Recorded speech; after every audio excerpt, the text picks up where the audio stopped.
Convidamos, então, o arquiteto Alexander Guerra Rodrigues, diretor da Agra Arquitetura de Valor, para compartilhar a sua expertise em gestão de projetos e qualidade na construção civil, com a palestra Tecnologia BIM e a importância da experiência humana na construção civil.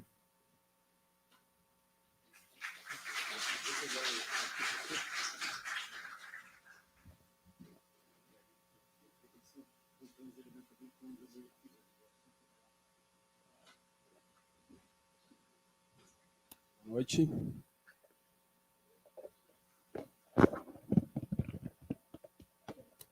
Boa noite.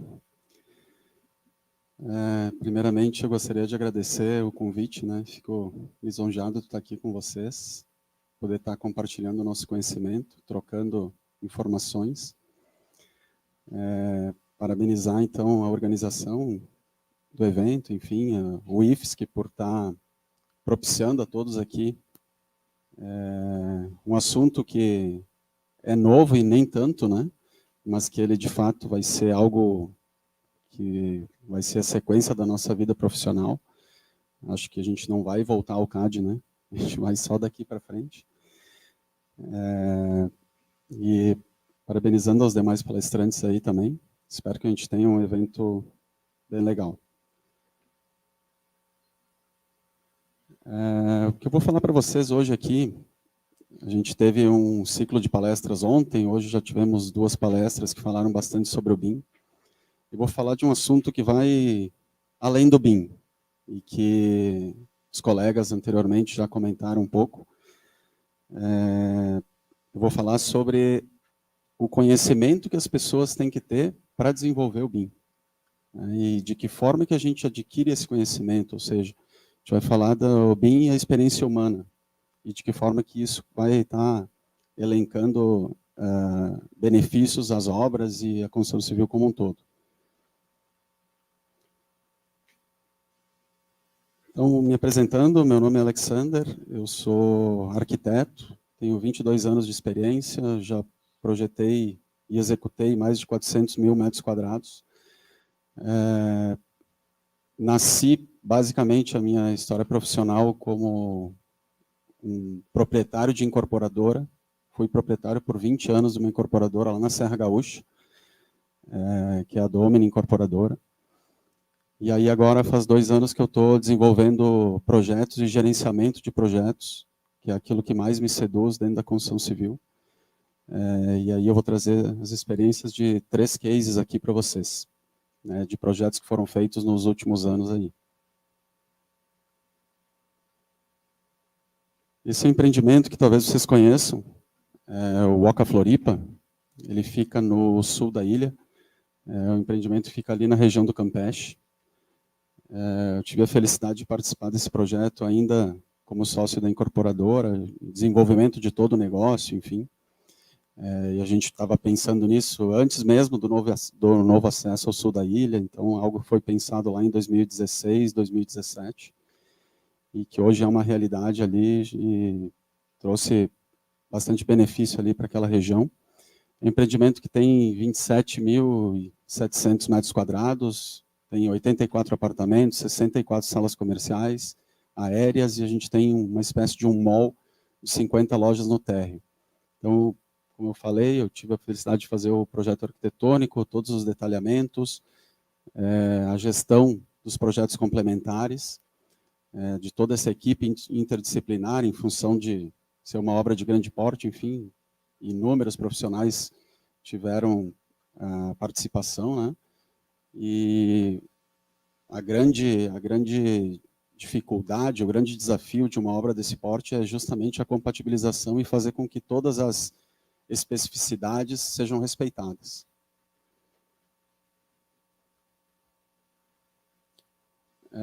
O segundo case que a gente vai estar mostrando para vocês é o Eco Saúde Integrativa, que é um empreendimento que fica imediatamente ao lado do OCA. Ele está em construção ainda, tem em torno de 7.000 metros. A gente está trabalhando aí com 59 consultórios e mais 7 grandes salas na parte inferior, onde vão estar laboratórios e outras atividades vinculadas à área da saúde, que é um empreendimento que a gente principalmente pensou ele no momento da pandemia, né, um empreendimento que a gente está com um mote de ajudar, ou seja, cuidar de quem nos cuida, porque ali vão ter pessoas que vão estar atividades terapêuticas, consultórios médicos, dentários e tudo mais.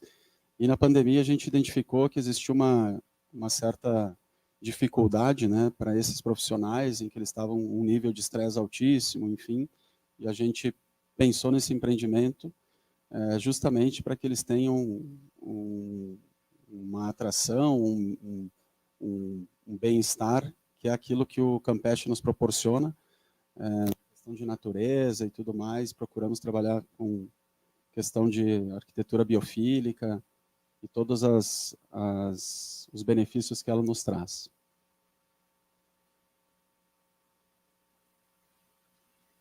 E esse é o Live Home, é um empreendimento desenvolvido também pela Domini lá em Gramado. Esse é um projeto que foi desenvolvido por um arquiteto local lá, e a gente trabalhou mais na gestão dos projetos complementares, detalhamentos e compatibilização. Para quem conhece Gramado, é bem fácil de identificar. Ele fica na Rua Garibaldi, e a Rua Garibaldi é uma que liga o Palácio dos Festivais através daquela rua coberta. Esse prédio fica em torno de 50 metros distante da rua coberta, ele é bem central. Por isso optou-se por trabalhar com 2 salas comerciais no térreo e 25 unidades, e foi um case comercial, assim, foi vendido em menos de 20 dias todas as unidades.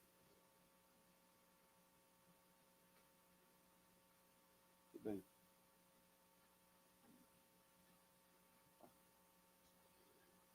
E aí, como eu falei, eu não vim aqui para trazer informações de como foram os projetos, enfim, mas sim falar sobre a experiência humana neles. Então, quando a gente vai falar de experiência, vocês podem se perguntar o que é experiência? Ou quem tem mais experiência? A gente pode falar sobre experiência e elencar idade, nós podemos elencar a vivência, nós podemos elencar conhecimento, sabedoria. Mas o que eu quero trazer para vocês hoje aqui, que quando vocês identificarem a palavra experiência nessa apresentação, eu quero que vocês tenham ciência daquilo que a gente está falando, que é capacidade análoga. Tá? O que a gente vai falar hoje aqui é da capacidade do profissional em fazer analogias. Então, vou trazer aqui, para conceitualizar e dar uma introdução, esse pensamento que é de Confúcio, é um filósofo chinês, e aí, falando de aprendizagem, né? Ouço e esqueço, vejo e lembro, faço e entendo. Isso foi falado por ele há 450 anos antes de Cristo, faz quase 2.500 anos atrás. Obviamente que naquela época ele não tinha nenhuma forma de fazer uma pesquisa sobre, né? Mas as pesquisas de hoje nos mostram isso. Nos mostram que a nossa capacidade de absorver conhecimento, e através do conhecimento é que nós vamos ter a condição de fazer a correspondência análoga, que eu estava comentando, e aí chamando isso como experiência. Daquilo que a gente lê, a gente adquire 10% do conhecimento. Daquilo que a gente ouve, 20%. Daquilo que a gente observa, 30%. Quando a gente vê e ouve, 50%. E quando a gente debate, 70%. Quando a gente pratica, 80%. E quando a gente ensina, 95%. Então percebam que, independente da maneira que você vai estar adquirindo conhecimento, tu vai ter uma escala de absorção disso. Muitas vezes, você tem que ler 3 ou 4 vezes uma página para entender o que ela está falando, né? Para entender aquilo que ela está querendo te falar, afinal ela não está falando, né? É você que está lendo. Mas isso é importante, vai de encontro àquilo que Confúcio comentou há 2.500 anos atrás. E aí, vamos falar de aprendizagem experiencial. A gente pode falar sobre 3 conceitos de aprendizagem. Primeiramente falando sobre linguagem. Quando a gente fala de linguagem, eu não quero comentar aqui com vocês sobre nenhum tipo de idioma. Estou falando sobre linguagem e a percepção e o significado dos nossos sentidos. Imaginem que é um ser e a partir de determinado momento a gente está começando a adquirir conhecimento, por sermos seres racionais, certo? Essa vivência que a gente tem e essa transposição de um ser biológico para um ser intelectual é o que começa a fazer redes neurais na nossa arquitetura cerebral. A partir disso, a gente tem a interação mente e ambiente. Essa mente e ambiente é praticamente a formação do nosso indivíduo. Nenhum de nós é igual aqui, porque nenhum de nós teve as mesmas experiências. Independente se você está morando na mesma casa que outra pessoa, as tuas experiências são diferentes. A tua capacidade cognitiva, a tua capacidade de rede neural, ela é distinta de alguém que mora na mesma casa que a tua. Tudo em função do processo cognitivo inseparável entre o ser e o ambiente. Isso demonstra que o que mais diferencia as pessoas e a capacidade entre elas é a atenção focada. A atenção focada, como o próprio nome diz, é quando você está fazendo determinada atividade com a atenção diretamente ligada a ela. Hoje em dia, e aí depois eu vou falar um pouco mais sobre isso, a gente faz inúmeras atividades simultaneamente. E essa atenção dividida faz com que aqueles percentuais que nós vimos anteriormente caiam ainda mais. E nessa hora, que compactuando um pouco com aquilo que o Maurício falou anteriormente, ocorrem alguns erros ou algumas inoperâncias ao sistema. E isso faz com que a modelagem, posteriormente, não fique de acordo com aquilo que era a necessidade inicial, as premissas, o programa de necessidades. Então, essa atenção focada, e aí eu chamo a atenção para um exemplo que, para mim, é muito real. Claro que cada indivíduo tem a sua reação, mas para mim é um fato. Se eu estou projetando, eu não consigo projetar com eficiência ouvindo música com fone de ouvido. Isso é comprovado cientificamente, que alguém que ouve música com fone de ouvido está com uma atenção muito mais focada do que alguém que está projetando com som ambiente. Então, o que eu chamo a atenção já preliminarmente de vocês é que quando vocês forem desenvolver determinada atividade, independente se nós vamos estar trabalhando no BIM ou se vocês estão fazendo qualquer outra atividade, estejam com a atenção focada. Se você vai estar fazendo determinada atividade com o celular na mão, conversando com alguém, ou ouvindo música, ou N outra situação que você vai estar fazendo, você não vai estar com a atenção focada, e sim com a atenção dividida. E isso é não estar presente. Não estar presente quer dizer que a tua absorção de conhecimento, que é o que importa, não está sendo 100% dentro dos percentuais passados.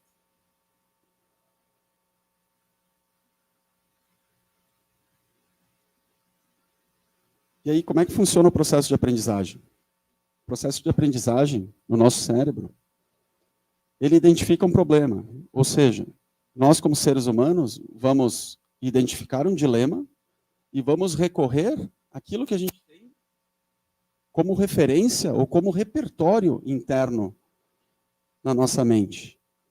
A partir do momento em que o teu repertório é encontrado, você consegue ter uma opinião sobre aquele assunto. Se você não tem repertório, você não vai conseguir sequer opinar sobre o assunto.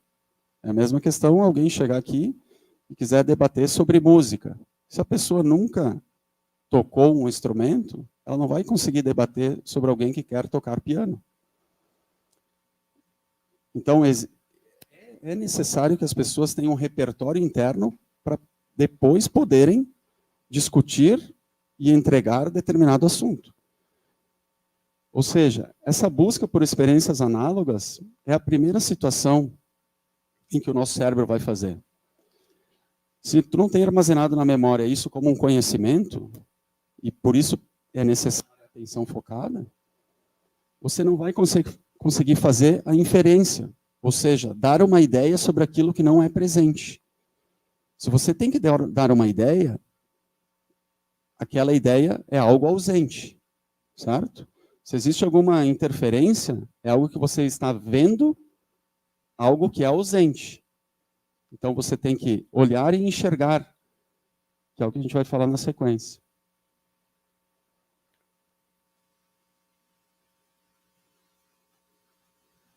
Na sociedade da aprendizagem,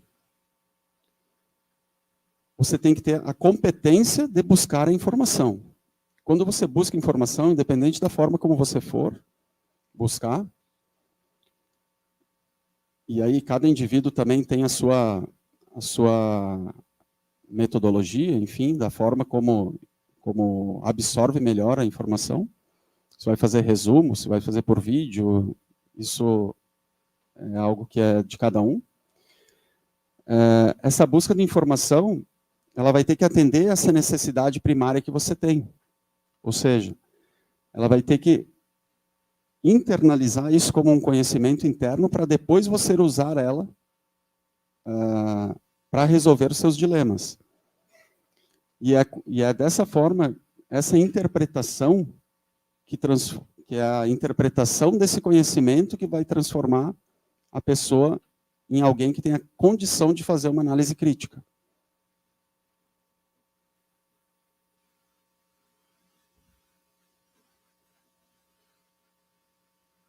Essa frase, ela é bem importante, que a gente tenha o conceito dela. Apenas experimentar, sem proceder uma análise crítica, não constitui um suporte para a construção de um conhecimento rigoroso.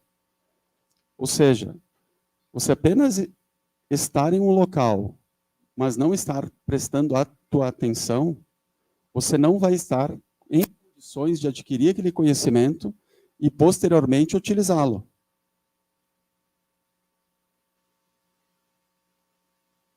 Por que eu falo isso? Aí, compactuando com o que o Maurício falou anteriormente, muitos profissionais hoje falam que fazem projetos em BIM. Mas tu só fazer o projeto em BIM não quer dizer que ele é um projeto que vai resolver os problemas. Um projeto em BIM, se não for modelado corretamente, ele praticamente não serve para nada. Ele tem que ser modelado da forma como ele de fato vai ser executado. É o que o Maurício já até comentou, inclusive o colega anteriormente também. Quando a gente vai falar de experiência e satisfação, essa é uma pergunta, existe relação entre elas? Na minha opinião, isso é um fato. Quando você tem experiência, quando você tem vivência, quando você tem conhecimento, quando você tem a sabedoria, quando você tem correspondência análoga, você vai ter a condição de ter satisfação pessoal por estar desenvolvendo o teu trabalho, tu vai ter condição de ter satisfação profissional, tu vai ter condição de ter satisfação em equipe, e tu também vai ter condição de ter a satisfação do teu cliente. Afinal, todos nós produzimos algo aqui para ser consumido por alguém.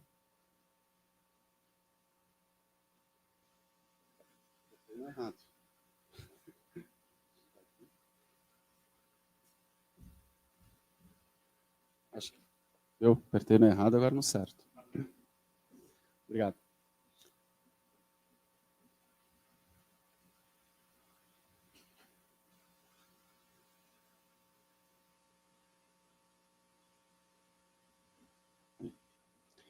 Aí eu trago para vocês aqui uma equação que eu gosto muito de tratar. A equação da experiência de compra. A equação da satisfação do cliente. Existe uma promessa. O que é a promessa? É aquilo que eu prometi ao meu cliente. Esse é o nosso contrato. Esse é aquilo que nós estamos prometendo entregar. Certo? Por isso, eu deixei em cinza a promessa e a entrega. Porque esse é o mínimo que você tem que entregar. Certo? Porém, trazendo um pouco para o assunto BIM, a partir do momento que você fala para um cliente que você vai entregar um projeto em BIM, a expectativa dele vai lá nas alturas. Certo? Por quê? Porque o BIM te dá a condição de entregar uma modelagem, e não só a modelagem, ele pode ir do BIM 3D até o 7D, que isso faz com que o incorporador tenha condição de ter um sonho de uma obra sem intercorrências. Certo? Então, a promessa alinhada com a entrega é o mínimo que a gente tem que fazer. Mas se nós conseguirmos atender a expectativa do cliente, isso vai gerar o quê? Vai gerar respeito do nosso cliente, vai gerar uma fidelidade desse cliente, vai gerar lucro nesse cliente, vai gerar indicação desse cliente e vai gerar novos trabalhos que virão desse cliente.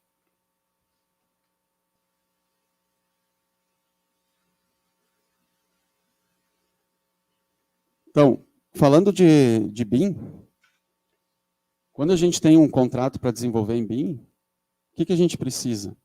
Ou qual que é a nossa missão inicial? A nossa missão inicial é a percepção extrema. Ou seja, a gente tem que ter repertório, vivência, experiência para olhar e enxergar os problemas. Que é aquilo que até o Maurício comentou, que existem alguns profissionais sêniores já, que conseguem identificar erros na modelagem.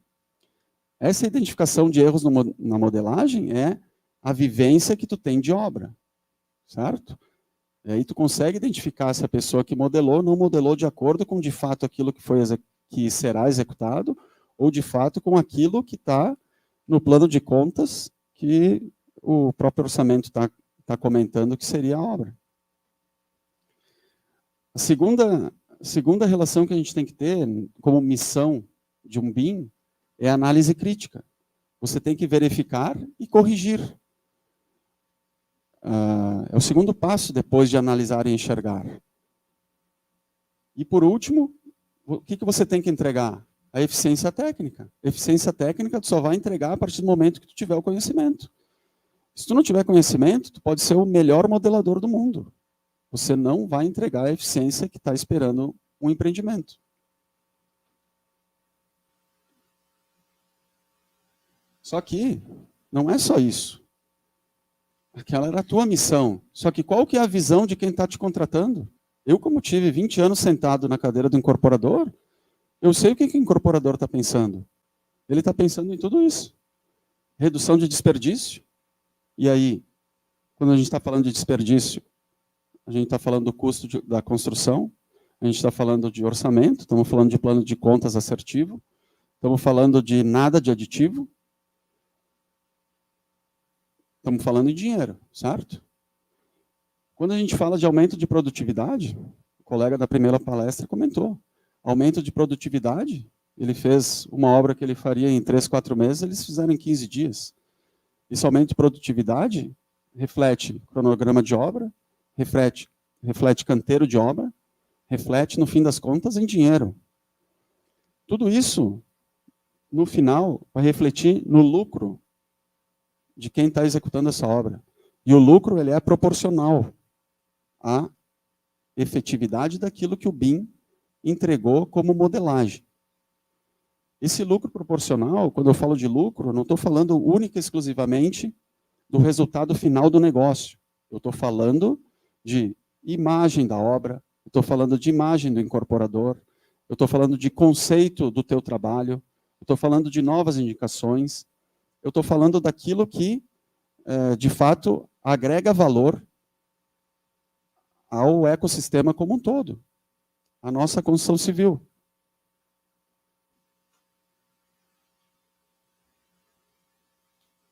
Por isso eu trago novamente esse pensamento.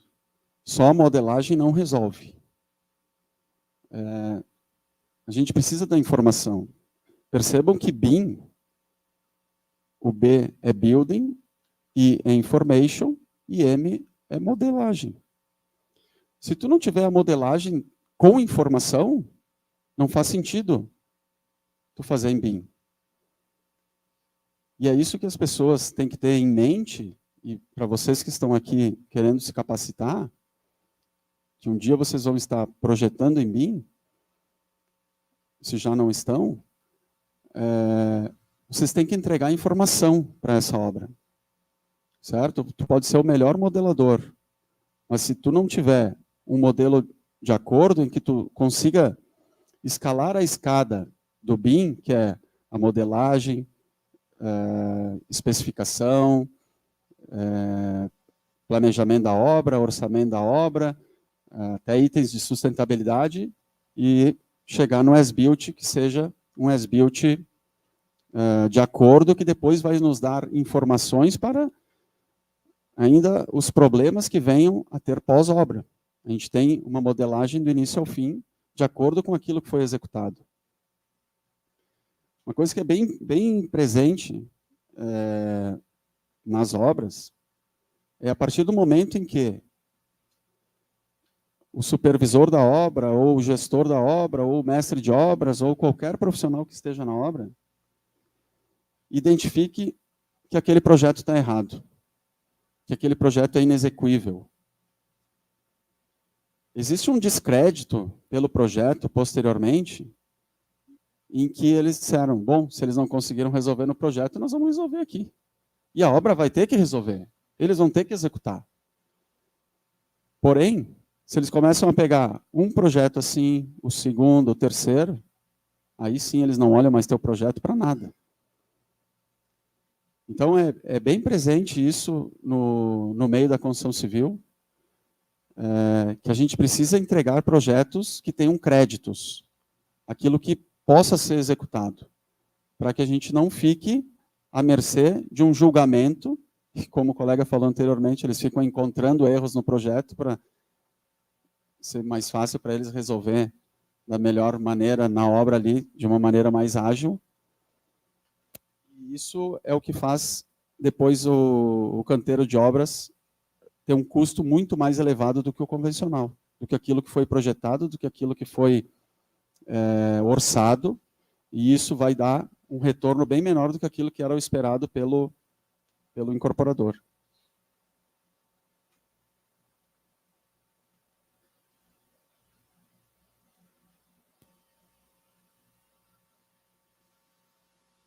Então, trazendo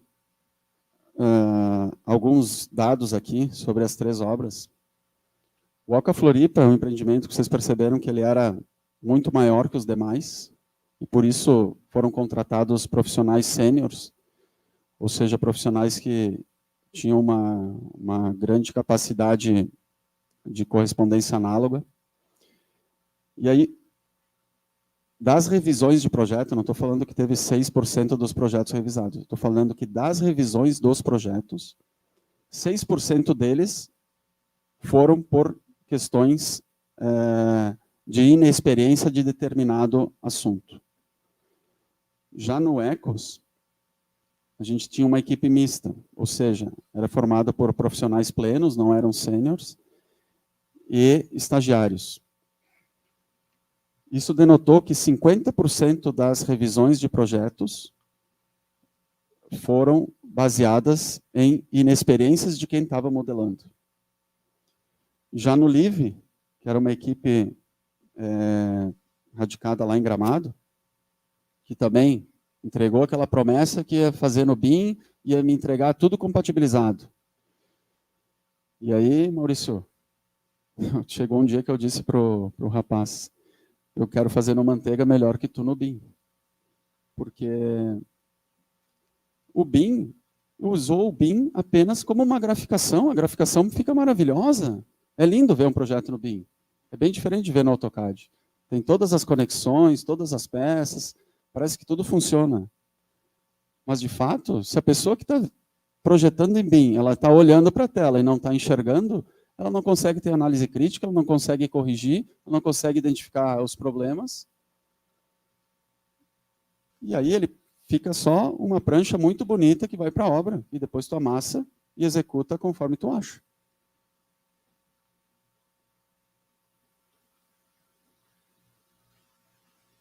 Aí eu vou trazer para vocês agora as consequências da experiência, as consequências das correspondências internas que a gente tem, daquele conhecimento adquirido através da atividade de atenção focada. Que é aquilo que é a promessa do BIM. Mas eu, basicamente, acho que o BIM ele é apenas uma ferramenta. Quem faz o BIM é o nosso cérebro. É isso que a gente tem que ter em mente, é isso que vocês precisam saber. O BIM está dentro de vocês. Aqui é apenas um software, certo? O BIM te dá a oportunidade de tu identificar esses riscos previamente. Então, ele te dá a oportunidade de tu reconhecer algum problema e estar trabalhando ele antes de executar, antes de estar ingressando no canteiro de obras.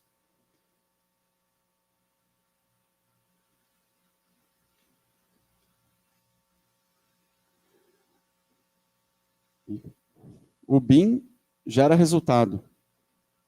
Na verdade, passou 2, 3 aqui, eu acho. Deixa eu ver.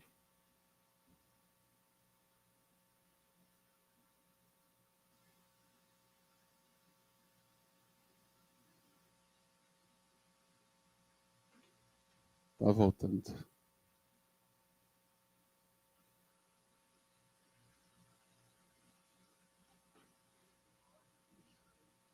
É, uma pensada.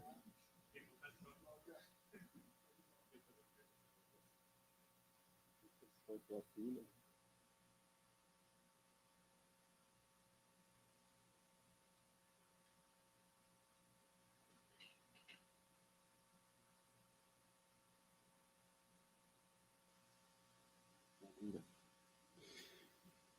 Bom, o BIM, ele influencia decisões. Ou seja, a partir do momento que tu tem um modelo que está modelado de acordo, e que tu consegue identificar que um traçado pode ser melhor, pode ser mais eficiente, isso te dá uma condição de ter uma redução de custo.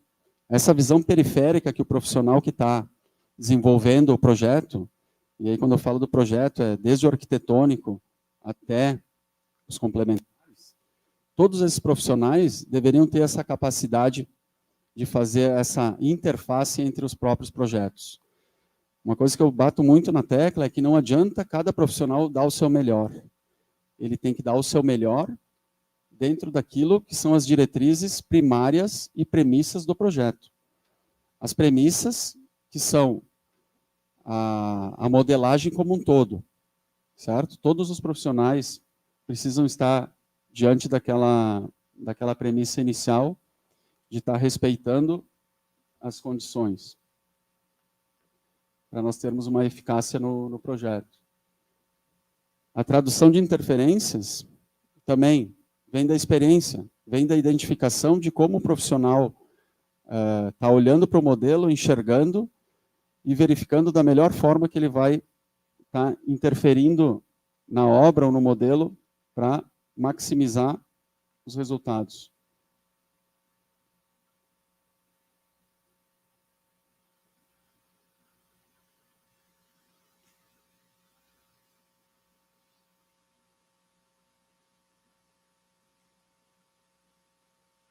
Passou?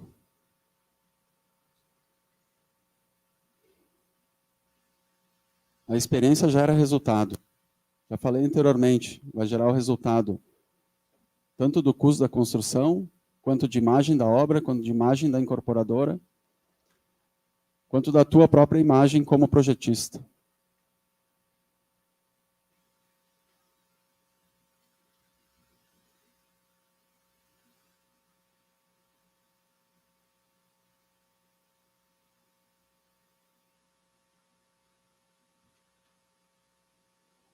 E a experiência impacta na garantia. Quando a gente falou do as-built, e vamos falar, se a gente vai falar de uma incorporação como um todo o ciclo PDCA precisa ser retroalimentado dentro da incorporadora. A partir do momento que tu teve um determinado material que não teve um desempenho de acordo em outra obra, retroalimentar para que no próximo empreendimento a gente não especifique. E isso é algo que as experiências, as vivências e as utilizações de materiais e conhecimento de N outras formas e sistemas construtivos faz com que a gente consiga trazer esse resultado através da experiência.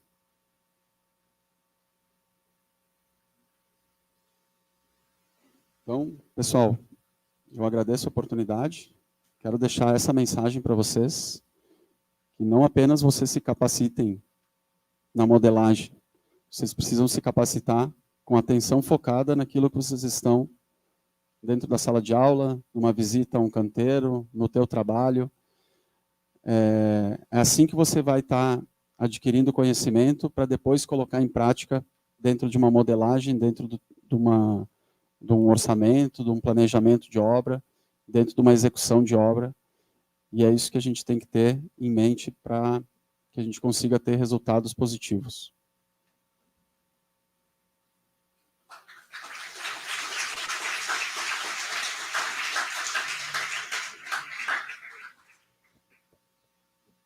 Alguém gostaria de fazer alguma pergunta?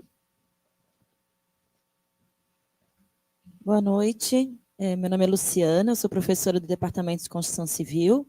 Eu queria saber um pouquinho mais sobre aqueles problemas que aconteceram lá no Rio Grande do Sul, naquele projeto, se podia falar um pouquinho mais para a gente, se o problema da equipe era com falta de informações sobre a construção, ou se era principalmente na parte da aplicação do software, né, ou do que eles estavam utilizando, se eles não tinham conhecimento de detalhamento, da inclusão de informações, o que foi o problema maior assim que foi encontrado? Boa noite. Obrigado pela pergunta.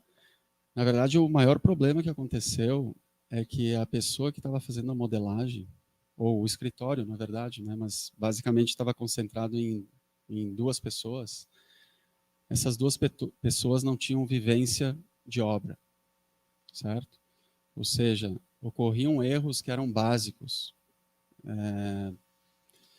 Vou te dar um exemplo. Tu passa um eletroduto dentro de uma janela para chegar na tomada que está embaixo dela, tu entende? Então são coisas que, se tu vai olhar em planta baixa, tá, ok, mas numa modelagem isso é algo que é impossível de a pessoa aplicar, sabe?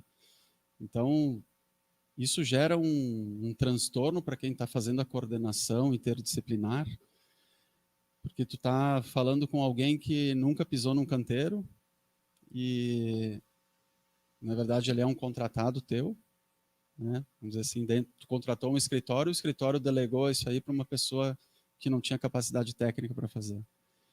E aí gera um ciclo vicioso, assim, em que parece que tu nunca vai sair daquela entranha, sabe? E aí gera todas essas intercorrências posteriores e que, de fato, depois vão reverberar no resultado da obra.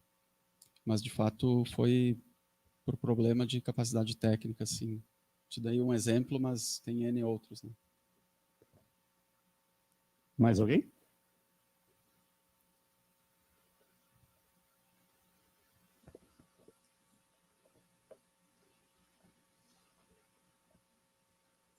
Opa, parabéns pela palestra. Até antes de fazer a pergunta, eu só queria complementar a tua apresentação, porque, de fato, a gente fala muito de BIM, mas o objetivo é a obra. O objetivo é a construção. Então, o objetivo é alvenaria, chapisco, embolso, reboco, né? E por aí vai. Então, eu entendi muito bem o teu conceito da experiência humana, ou seja, é necessário a experiência, pessoas que tenham vivência para viabilizar o BIM. Isso é muito, muito, muito claro, muito bacana.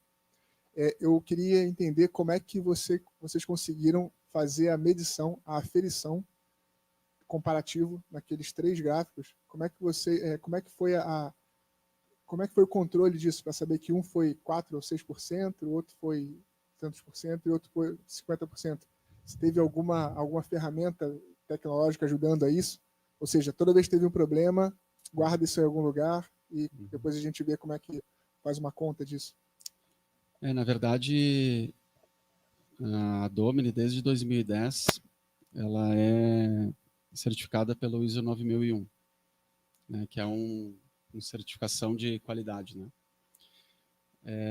E aí nós tínhamos indicadores de desempenho, esses indicadores de desempenho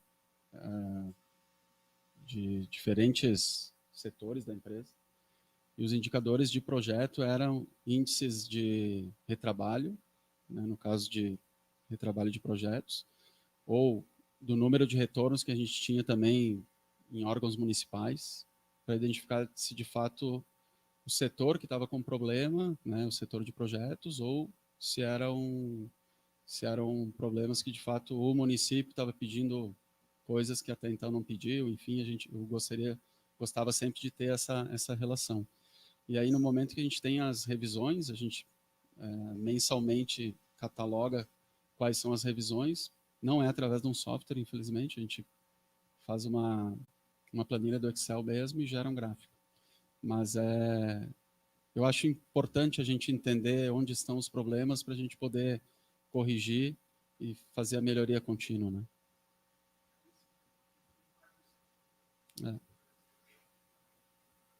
Mais alguém, pessoal? Não? Então, vou fazer só mais uma. E para os nossos alunos e até mesmo para os egressos, qual a tua sugestão no sentido deles vir adquirir, então, mais experiência? Qual o caminho mais fácil para eles? Olha, eu gosto muito de indicar as pessoas, porque às vezes tu tem profissionais que gostam muito de ficar no escritório. Eu sou um profissional que gosta de ficar no escritório, mas eu tenho que entender da obra para eu fazer um projeto eficiente.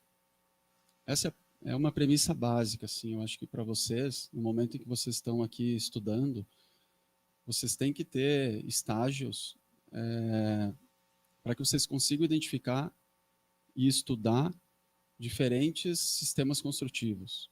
Isso é o que faz, e eu quis trazer para vocês como mensagem, para que vocês não fiquem bitolados aquilo que vocês vão entender numa carteira, né, de universidade. A gente precisa estar fazendo o meio-campo entre a teoria e a prática. Não existe prática sem teoria, mas só teoria, quando tu vai colocar na prática as coisas, elas não vão sair com a eficiência que alguém que tem a vivência, que alguém que tem a experiência, alguém que viu com os próprios olhos como se executa, vai conseguir fazer trazendo para o BIM aqui, uma modelagem. Então, eu acho que um profissional completo pode ser aquele que saiba modelar e saiba construir. Sabe? Hoje a gente está nessa simbiose que pessoas com mais idade talvez não vão saber modelar. Mas eles têm uma capacidade técnica absurda, porque já viveram muitas questões de sistemas e muitas vivências de obra que vão poder estar vinculando esse conhecimento a vocês, e vocês, como já estão nascendo com a modelagem BIM, basicamente, né, nesse quesito, eu sou ainda do tempo que nós fazia no papel vegetal e no nanquim. Então eu passei do papel vegetal nanquim, cheguei no CAD, agora estou no BIM. Então essa condição de tu estar se readequando sempre é muito importante para que tu tenha uma condição de se destacar no mercado.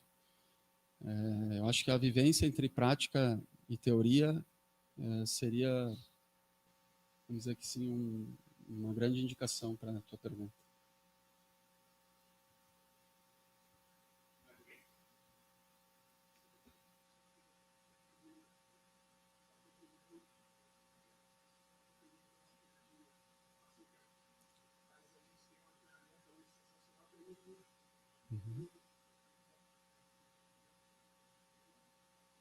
Opa, tá ligado.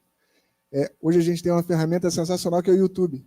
Se você quiser saber como é que embossa uma parede, tem um vídeo de um camarada ensinando a emboçar uma parede no YouTube. Tem um vídeo do camarada ensinando como é que se mistura uma tinta, como é que dilui tinta, se a tinta dilui por água, se dilui com água rasa. Então, o YouTube é um almanaque sensacional para você conseguir acessar qualquer informação de obra, de especificação de obra de fato. E mais alguém? Então, para fechar as minhas, a Lito falou bastante também em experiência, né? E aí fica aquela máxima que a gente sempre costuma brincar até mesmo, né? A culpa sempre é do estagiário. Mas a pergunta é, a culpa será que realmente é do estagiário Não. ou é do engenheiro sênior que não viu o erro do estagiário? Exatamente. Eu não acho que a culpa é do estagiário. A culpa é de quem delegou para ele, ou seja, quem eu contratei, e ele simplesmente pegou o trabalho do estagiário e me mandou. A culpa não é dele, a culpa é de quem eu contratei. Por isso eu falei para esse rapaz na ocasião que eu disse, eu quero fazer no manteiga melhor que tu. Porque se ele simplesmente não olha, então eu faço de qualquer jeito que vai sair melhor. E eu acho que não. Eu acho que o estagiário é um agente dentro da equipe que pode nos colaborar e muito se a pessoa for focada, se ela não for relapsa, se ela que de fato quiser aprender, se ela quiser agregar conhecimento, se for uma pessoa comprometida com a empresa e consigo mesma, né? Eu já tive inúmeros estagiários na vida e, inclusive, alguns disseram que não queriam ter remuneração. Então, tu percebe o quanto essa pessoa gostaria de estar aprendendo, né?